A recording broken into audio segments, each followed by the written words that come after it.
오늘 다뤄볼 이야기는요, 레넥스 엔터프라이즈라는 정말이지 알쏭달쏭한 회사에 대한 겁니다.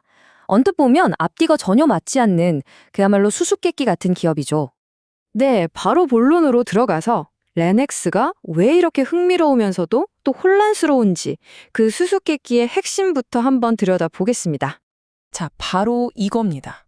대체 어떻게 한 회사가 수백만 달러씩 손해를 보면서 매출은 4,000% 넘게 성장할 수가 있는 걸까요? 이 질문 안에 사실 모든 게 다 들어있다고 봐도 과언이 아니에요. 와, 이 차트 좀 보세요. 진짜 엄청나죠? 2024년에 한 50만 달러 정도였던 매출이요. 딱 1년 만인 2025년에 무려 700만 달러 가까이로 그냥 폭발을 해버립니다. 이건 뭐 믿기 힘든 수준의 성장세예요.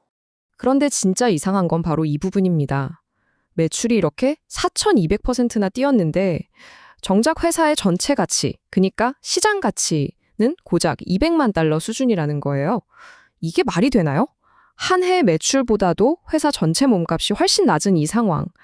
대체 이걸 어떻게 이해해야 할까요? 자, 그럼 이제부터는 회사가 공식적으로 내놓은 설명을 한번 들어보죠.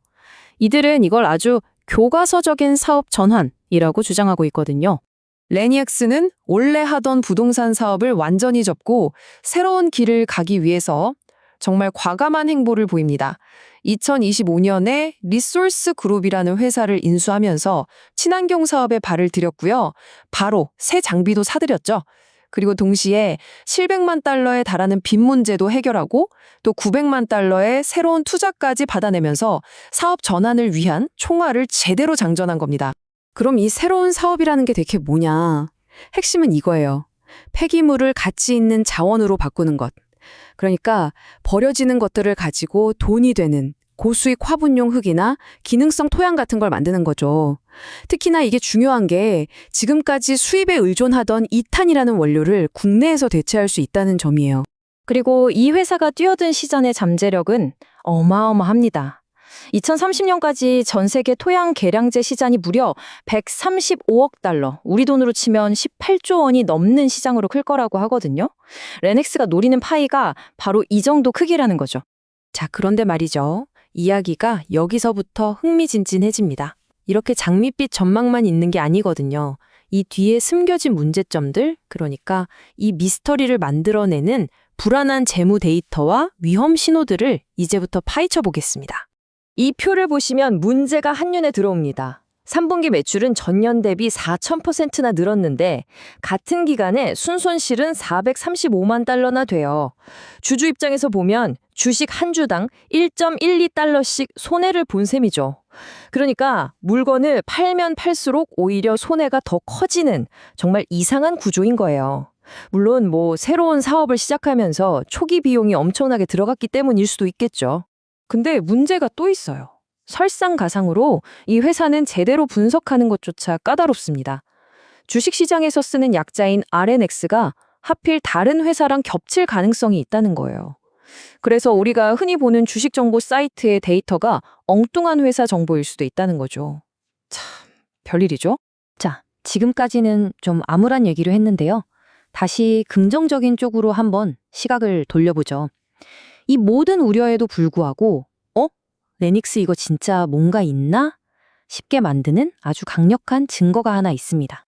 때는 2025년 11월, 회사가 시장의 반응을 떠보기 위해 정말 과감한 한 수를 던집니다.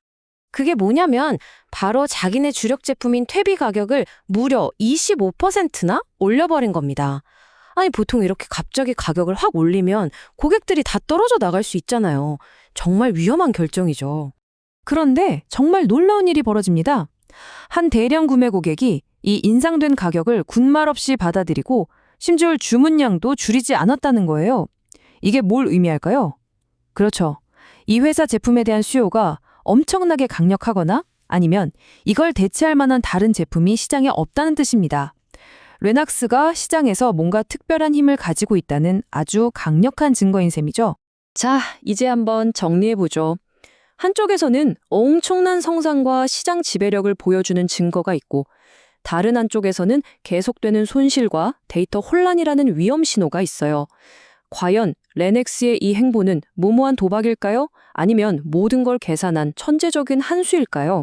아마 이 모든 것의 형방은요, 곧 발표될 2026년 2분기 실적에 달려 있을 겁니다. 이 보고서야말로 레넥스의 전략이 진짜 성공으로 가는 길인지 아니면 그냥 허상이었는지를 보여줄 결정적인 시험대가 될 거예요. 그래서 이 복잡한 상황을 놓고 우리가 생각해 볼 수 있는 관점은 크게 세 가지입니다. 첫째, 단기적으로는 이 변동성 자체를 즐기는 투기적인 관점이 있을 수 있고요. 둘째, 중기적으로는 2분기 실적 나오는 거 보고 결정하자 이런 관망의 자세가 있겠죠. 마지막으로 장기적으로는 이 회사의 대변신이 완전히 성공할 거라는 데 거는 그야말로 고위험, 고수익의 베팅이 될 수 있습니다. 자, 이 모든 증거들을 다 들어보셨는데요. 여러분 생각은 어떠신가요? 위넥스의 이 이야기는 미래를 내다본 위대한 전환의 시작일까요? 아니면 그저 반짝하고 사라질 금융시장의 신기루일까요? 그 판단은 이제 여러분의 몫입니다.